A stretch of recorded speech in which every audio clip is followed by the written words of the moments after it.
On the Health Watch this evening, you've probably heard of white noise and how it can help you fall asleep, but there is something called pink noise. And researchers at Northwestern University found that when they synced pink noise to the brain waves of older adults as they slept, they had better sleep quality and, drum roll, improved memory. I want to bring in Dr. Mallika Marshall now.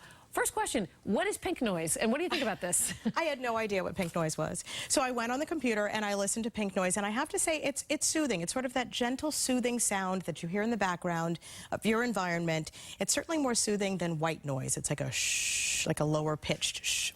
I'm sorry, that's the best scientific definition I can give you. But studies have shown that using sort of this acoustic stimulation, that it can help younger people. This study shows it can help older people sort of lay down memories and improve brain health. Doesn't mean you can go out and get a pink noise machine today and improve your memory, but they said it could be a low-cost, non-medicinal way to improve brain health in older people. All right, very interesting. All right, pink noise. Also a warning today for pregnant women, and it deals with antibiotics. This is a new study out of Canada that found 5 classes of antibiotics, when used early in pregnancy, may actually increase the risk of miscarriage.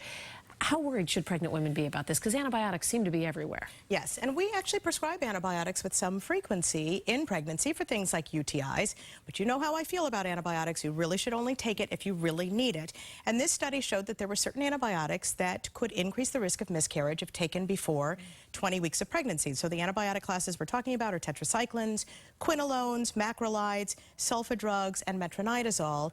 The good news is there are still some very common antibiotics that are safe to take in pregnancy: penicillin, cephalosporins, nitrofurantoin, and erythromycin. So we still have some things in our arsenal that we can use for infections. Spoken beautifully like a true doctor. We so appreciate your expertise. Dr. Mallika, thank you. David?